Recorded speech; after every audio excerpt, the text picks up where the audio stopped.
Baik,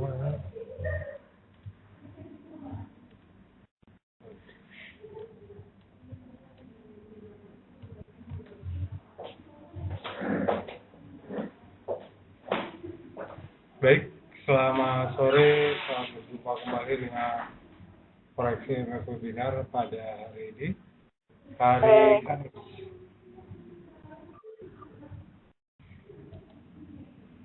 Hari Kamis tanggal 19 Januari 2017.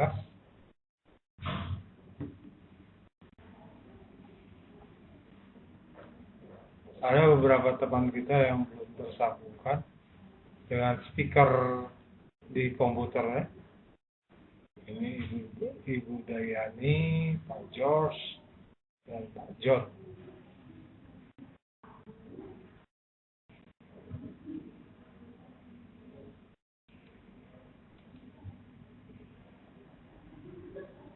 Tapi itu tidak menjadi masalah. Saya akan mengucapkan salam kepada Ibu Diana, Ibu Juliasis, Pak Marujahan, Pak Rian, dan Pak Haryanto. Selamat bergabung, selamat datang di koreksi webinar pada hari ini. Acara kita akan berlangsung dari pukul 15 hingga pukul 16. Jika ada pertanyaan satu dan lain hal, saya persilakan kepada teman-teman untuk langsung bertanya dengan menggunakan fasilitas chatting. Fasilitas chatting ini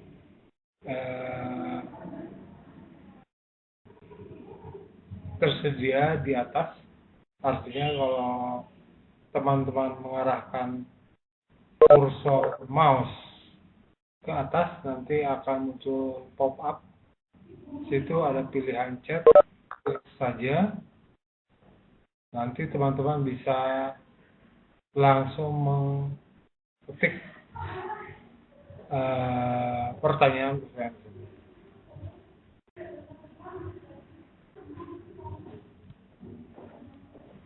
Baik, Pak, siapa tadi? Pak Rian ya, tadi tes chat. Selamat sore, Pak Darwin.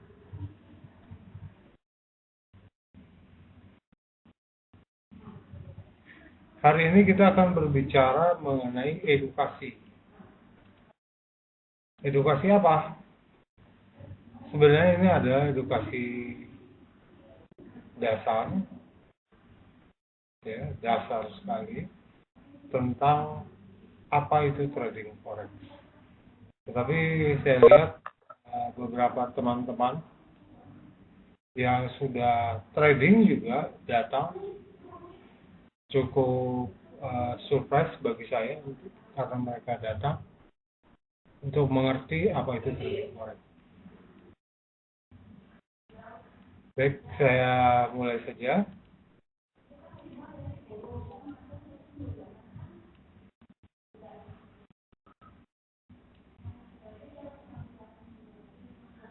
Jadi di dalam dunia forex atau foreign exchange atau bahasa Indonesianya valuta asing, falas, terdapat pasangan mata uang disebut currency pair, ya, pasangan mata uang. Dilihat dari jenisnya, currency pairs dibagi menjadi dua. Major currency pairs atau majors ini adalah mata uang yang diperhadapkan terhadap mata uang US dollar. Perhatikan teman-teman sekalian, mata uang US dollarnya ada yang di belakang atau di depan. Contohnya di sini Euro USD, Great Britain Pound Sterling USD, Aussie Dollar USD, New Zealand Dollar USD, US Dollar Japanese Yen, US Dollar Swiss Franc, dan US Dollar Canadian Dollar. Ya, jadi semua diperhadapkan terhadap mata uang US Dollar. Yang berikutnya cross currency atau cross rate. Ya. Ini adalah mata uang yang tidak diperdagangkan terhadap US dollar. Ya, ini contohnya sini adalah euro pound sterling, euro Swiss franc, dan pound sterlingnya. Ya. Kedua mata uang atau kedua currency pairs ini pada prinsipnya sama saja, hanya perbedaannya yang satu ada US dollar, yang satu tidak. Cara menganalisa pergerakan harganya ya sama, secara teknikal, secara fundamental. Artinya kalau saya perhatikan ya, banyak trader yang lebih senang bertransaksi mata uang major. Padahal mata uang euro pound sterling juga mempunyai kesempatan untuk memberikan profit yang cukup menguntungkan. Ya.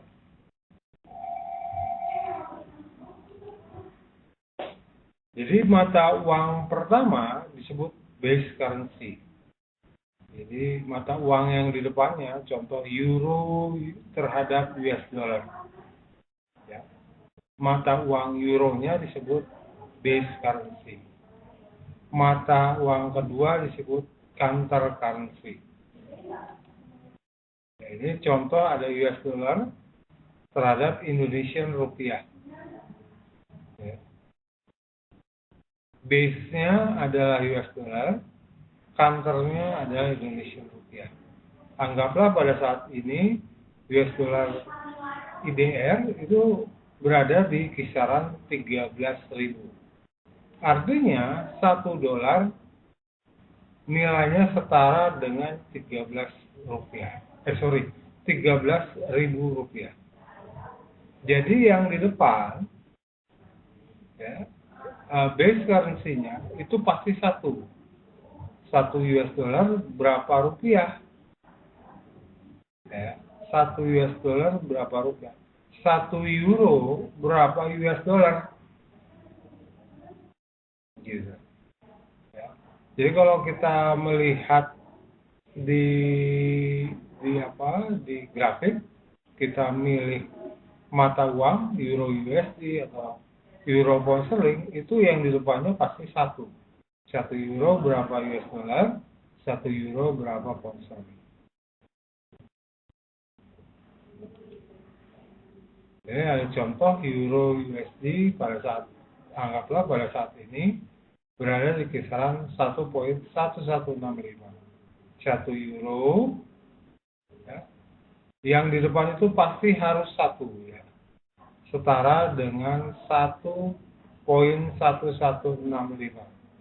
Artinya 1 euro sama dengan 1,1165 US dollar.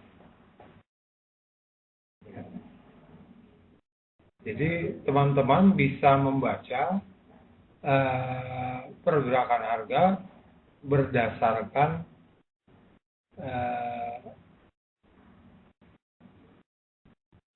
naik atau turunnya harga tersebut.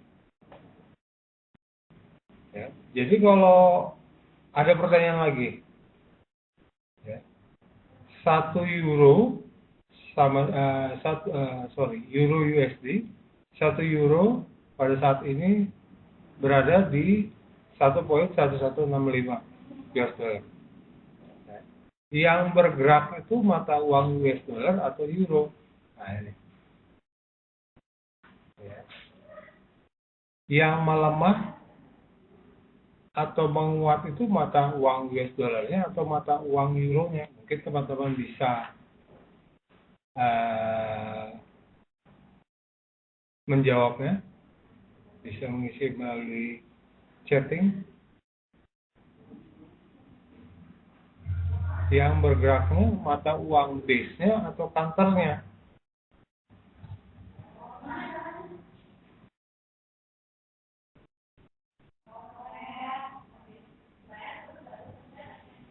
Ya, jawabannya mudah saja.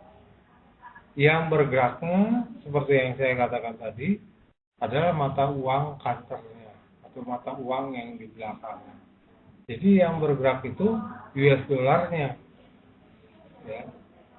US dollarnya yang menguat dan melemah. Kalau yang euronya atau base currency-nya itu tetap satu sampai kapanpun itu tetap 1 euro berapa US dollar. Ya, 1 US dollar berapa Indonesian rupiah. Oke, jelas ya. Jadi yang menguat melemah itu mata uang counternya.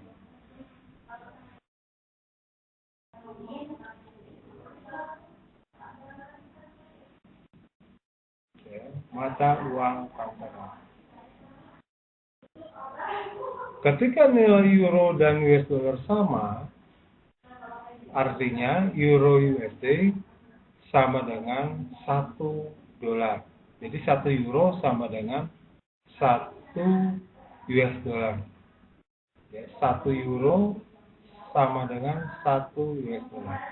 Pernah terjadi? Pernah, sudah pasti. Tetapi karena harga bergerak terus, level tersebut tidak level 1 dolar itu tidak akan diam saja atau pasti akan bergerak kembali.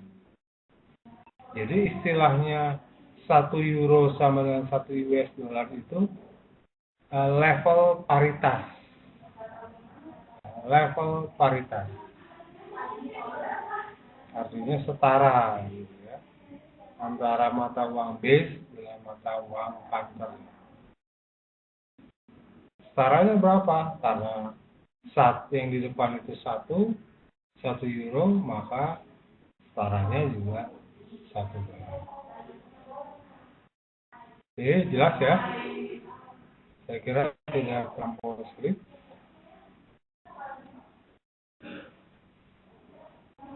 Saya ingatkan lagi, kalau ada pertanyaan dari teman-teman, langsung saja untuk langsung chatting dengan bertanya melalui fasilitas chat. Baik, dari Pak Dorita Naka.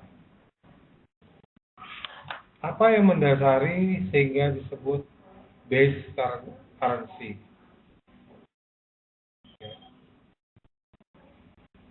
Mendasari sehingga disebut base currency. Mungkin ada teman-teman yang bisa jawab, membantu saya bisa menjawabnya.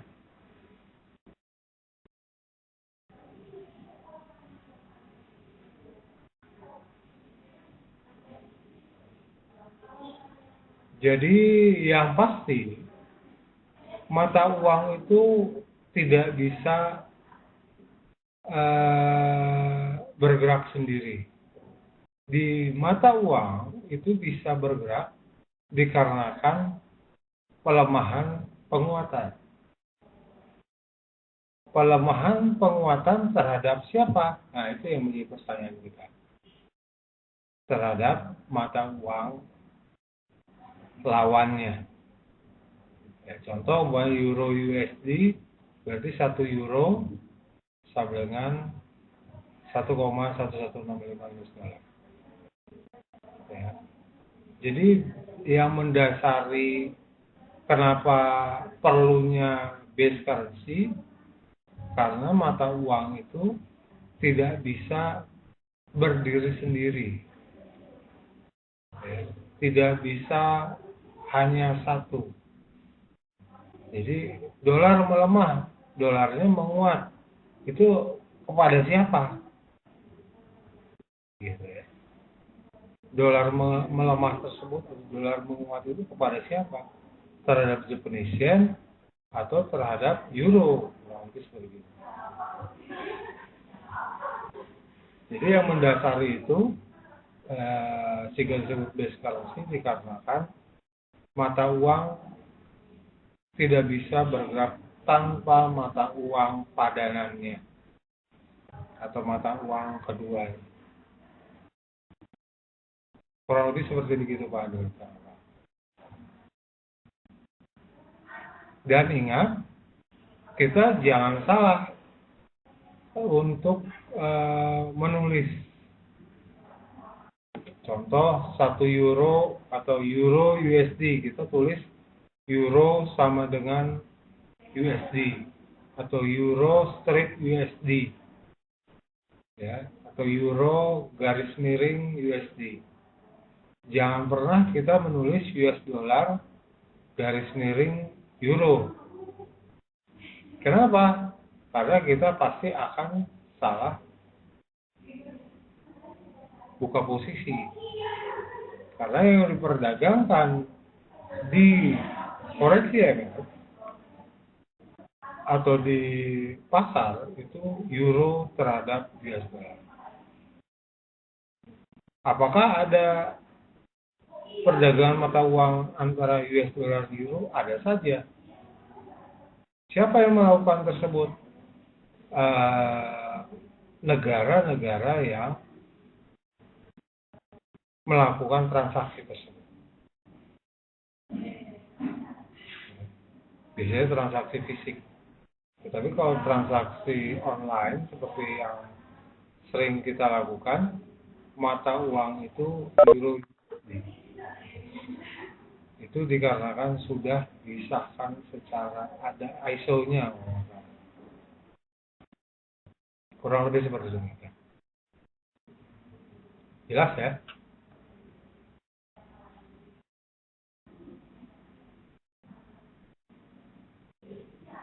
Jangan salah meletakkan mata uang dan jangan lupa bahwasanya mata uang tidak bisa bergerak sendiri. Pak Herman, menurut Bapak apa yang menyebabkan perbedaan posisi mata uang? Perbedaan posisi mata uang. Ini posisi dalam artian bagaimana, Pak? Misal Euro USD dan US dollar juga.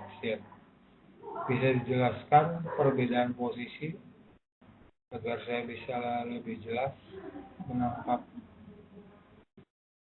maksud Pak Herman. Dari dua pair itu posisi US dollar.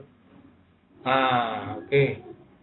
Kenapa bisa disimpan di belakang, ada yang bisa disimpan di depan? Itu tadi Pak, karena sudah disahkan dan diatur oleh lembaga BIS. BIS itu kalau nggak salah Bank International Settlement.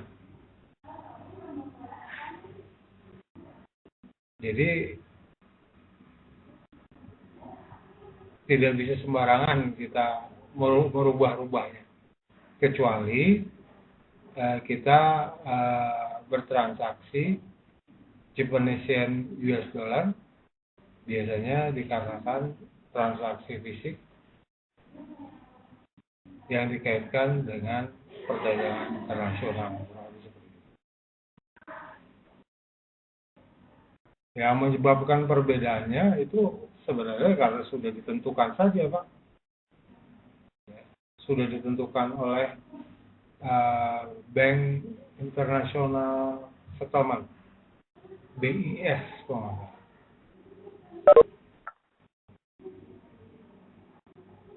kurang lebih seperti demikian, Pak.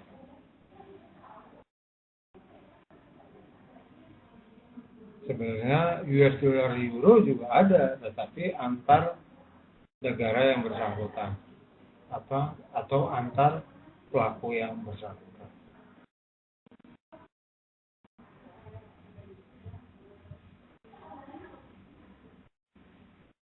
Menurut saya salah satu penyebabnya adalah dari kekuatan mata uang sendiri. Apakah benar atau salah, saya tidak tahu. Yang pasti pada saat pertama euro dibuka, ya, posisi euro itu 0,5 sekian per dolar, ya, 0, sekian dolar. Artinya ketika dibuka atau diperdagangkan, ya, euro USD itu posisinya berada di euro berada melemah terhadap US dollar. Jadi kalau posisi kekuatan mata uang itu sendiri, saya tidak bisa menjawab secara objektif, ya. Mungkin bisa saja Pak.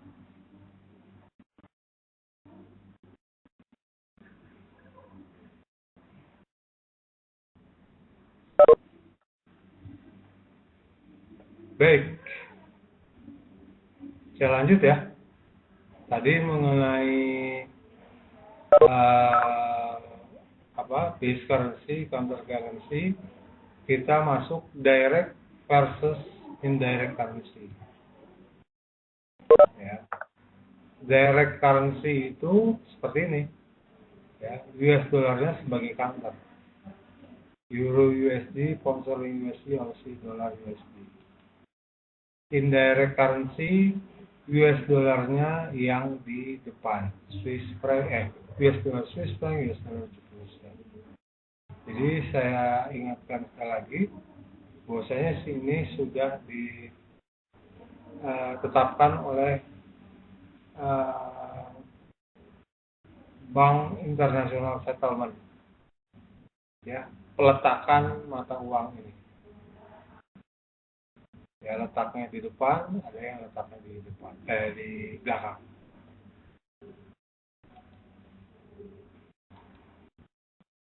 Nah, ini pergerakan Aussie dollar US dollar dalam grafik 1 jaman. Ya, harga bisa bergerak ke atas, bisa bergerak ke bawah. Ingat, 1 Aussie dollar berapa US dollar? Nah, jadi yang bergerak itu US dollar ya.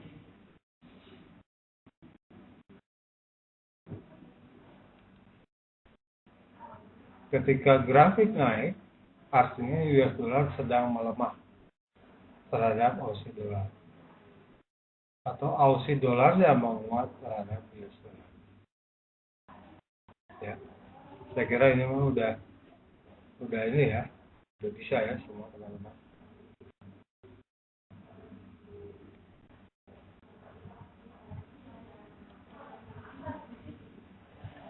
Nah ini pasar uang 24 jam. Dimulai dari hari Senin pukul 5 pagi WIB ya, sampai dengan hari Sabtu pukul 4 WIB. Ya. Perbedaannya kalau summer sama winter hanya sampai Sabtunya saja sehingga setengah 5. Pasar Asia itu dimulai dari New Zealand, Australia, berlanjut ke Tokyo. Ya. Pasar Eropa itu di London, Frankfurt, Jerman ya. Pasar Amerika di New York. Pasar Asia itu biasanya tiap hari Senin itu pukul 5 WIB. Ya. Tokyo itu pukul 7 WIB. Pagi ya. 5 pagi, 7 pagi. Pasar Eropa itu jam 2 siang WIB. Pasar Amerika jam 8 malam WIB.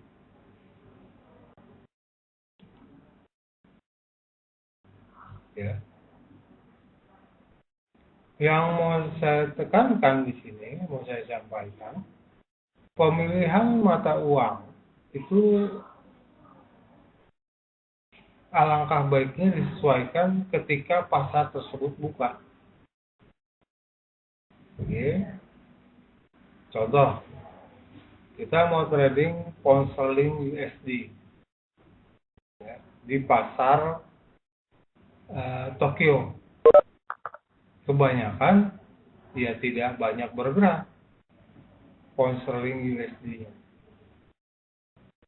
Ya, mata uang pound sterling biasanya pound sterling USD itu bergerak dikarenakan efek dari pergerakan mata uang lain.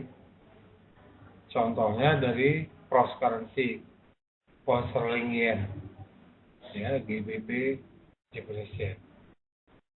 Jadi kalau jam berapa yang baiknya kita bertransaksi atau menganalisa pergerakan harga untuk mata uang pound sterling ini, sudah pasti dimulai dari pukul 2 siang hingga pukul 11 atau 10 malam hingga ke pasar Amerika.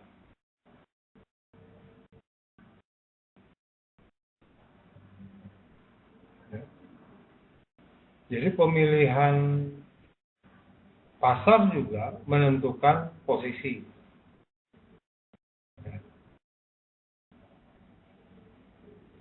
Posisi apa? Posisi untuk membuka buy atau membuka sell. Karena pada saat pasar tersebut buka, beraktivitas, maka banyak juga aktivitas perdagangan yang membuat harga bergerak ke atas atau ke bawah. Ya, jadi teman-teman juga bisa memilih dengan tepat dan jelas sehingga tidak salah ambil posisi. Oke, itu mengenai pasar uang. Ini mengenal quotes. Mata uang itu biasanya diperdagangkan dengan basis bid dan ask. Ya. Bid dan ask itu harga beli dan harga jual. Jadi kalau kita ke satu bank apa ya? Anggaplah Bank Mandiri gitu ya. Nanti kita sering lihat ada harga beli, ada harga jual. Kalau nggak di quotes berjalan, ditampilkan di semacam pengumuman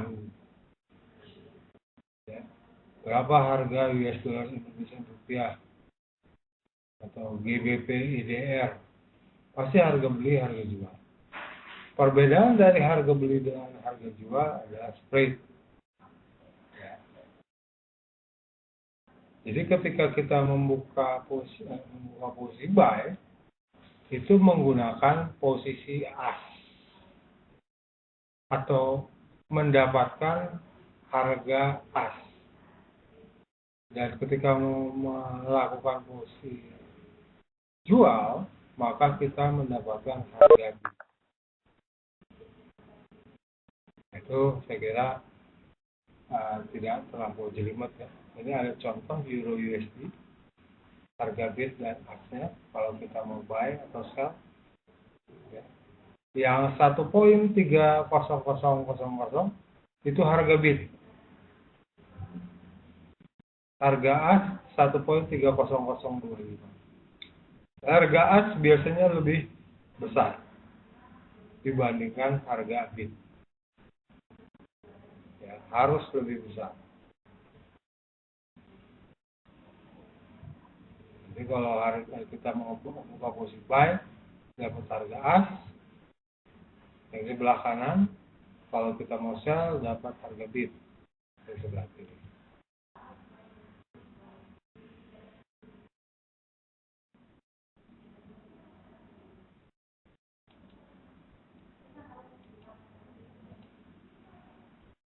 Ini salah satu contoh kuotasi yang ada di MT4. Harga bid, harga ask, ya, seperti yang saya katakan, harga ask itu harus lebih besar daripada harga bid. Terus nanti ada harga high yang terjadi pada hari tersebut dan harga low yang terjadi pada hari perdagangan tersebut. Ini mata uangnya kita lihat.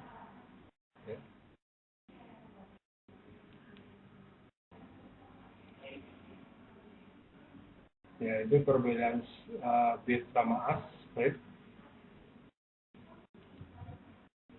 Nah, ini tips sering banyak pertanyaan datang kepada kami atau pertanyaan kepada kami bagian mengenai bagian atau tips ini. Jadi tips adalah bagian terkecil dari pergerakan sebuah pasangan matahari. Setiap pergerakan angka terakhir disebut sebuah tips. Untuk sebuah pasangan mata uang yang memiliki memiliki 3 desimal, 1 bit sama 0,001. Ya, jadi ini contoh US dollar Japanese 98.000 ke 98.001 itu pergerakan 1 bit. Demikian juga untuk mata uang yang memiliki angka 5 desimal, 1 pipnya itu 0,00001. Ya, seperti yang terlihat pada monitor teman-teman. Ini contohnya euro USD. Ya, naik 1 pip.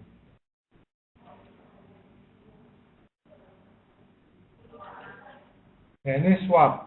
Terkadang kita harus membiarkan posisi kita bermalam. Artinya tidak kita tutup pada hari perdagangan yang sama. Ya. Transaksi seperti ini mengalami overnight atau swap. Besarnya nilai swap tersebut bervariasi pada masing-masing pasangan utama. Jadi satu hari bukan berdasarkan dari pukul berapa nih? 12 WIB. Ya.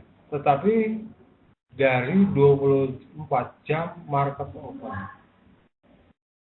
Kita tahu market open itu dimulai dari pukul 5 subuh. Nah, ini ya. Berarti 24 jamnya dari jam 5 subuh pada hari berikutnya.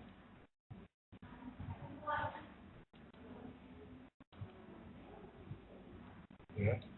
Ini ada Senin, Selasa, Rabu, Kamis, Jumat, Senin. Jadi perhatikan teman-teman, dari Senin ke Selasa itu pengalinya itu 1 hari. Ya, dianggap 1 hari. Selasa, Rabu 1 hari, Rabu, Kamis 3. Jadi kalau teman-teman buka posisi menginap tidak ditutup pada Rabu, anggaplah jam 6 pagi, ya, itu dihitung 3 hari. Ya, itu merupakan penggantian dari hari Jumat, ya, Sabtu, Minggu ke Senin. Jadi 2 hari itu, ya, 2 hari perdagangan itu dipindahkan ke hari Rabu dan Kamis. Tetapi kalau teman-teman buka posisi dari hari Jumat ke Senin itu dihitung 1 hari. Ya, itu yang mesti harus diketahui juga. Ya, jadi 11311. Rabu Kamis itu dianggap 3 hari. Kamis Jumat Sabtu, ya. Terus Jumat ke Senin lagi itu dihitung 1. Dan sampai berikutnya. Ini adalah rumus swapnya, ya. Itu umpamanya antara buka posisi swap long dengan swap short itu beda. Anggaplah ini minus 2 I ya, perhatikan ya, kali H, umpamanya anggaplah I-nya kita buka posisi long minus 2 kali 1 hari saja ya, H-nya 1 hari per 360 kali contract size kali jumlah lot ya. Itu adalah didapat biaya menginap swapnya. Artinya tidak terlalu besar ya. Tidak besar, paling saya kira 0, paling besar itu 0,1 0,2, padahal dengan anggaplah dengan keuntungan yang kita inginkan 40 poin kurang lebih seperti itu, maka 40 kurang 0,2 dolar masih ada 39,8 dikurangi komisi. Ini belum dikurangi komisi dan lain-lain. Kecil saja kalau itu.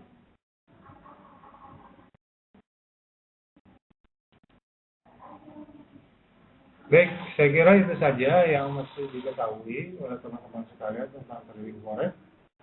Beberapa hal yang penting seperti pemilihan waktu trading harus disesuaikan dengan jam buka pasar. Mungkin ada pertanyaan lain lagi, silakan kepada teman-teman untuk bertanya.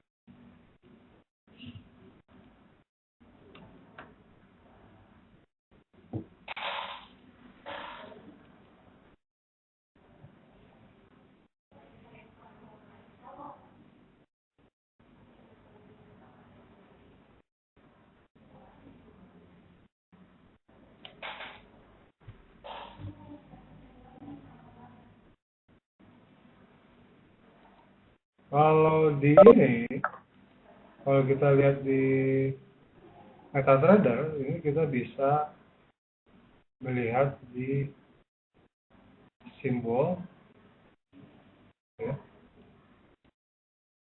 Simbol ini mata uangnya pilih, terus anggaplah Euro Evolution Properties, nanti ada di sini ini, ya. Swapnya sekian, long short. Cara menghitungnya, rumusnya seperti tadi, dan tidak terlampau banyak kurang lebih.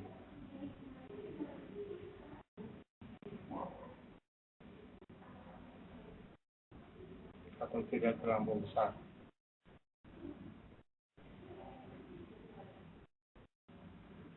Jadi 3-day swap Wednesday ke Thursday. Ini sudah dijelaskan juga.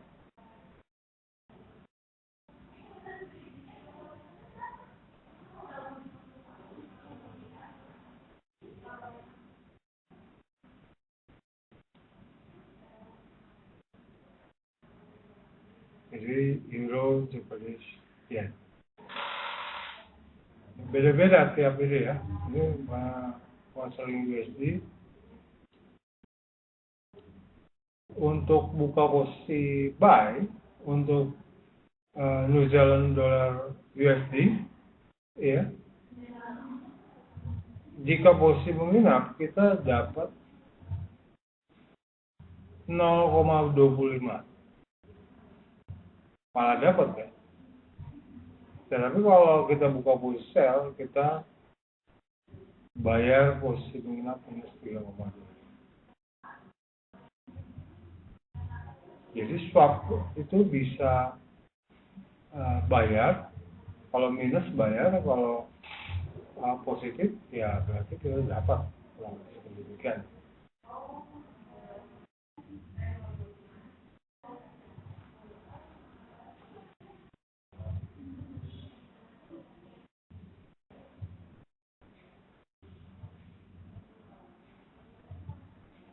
Baik, mungkin kalau tidak ada lagi, saya akan akhiri saja webinar kita pada sore hari ini.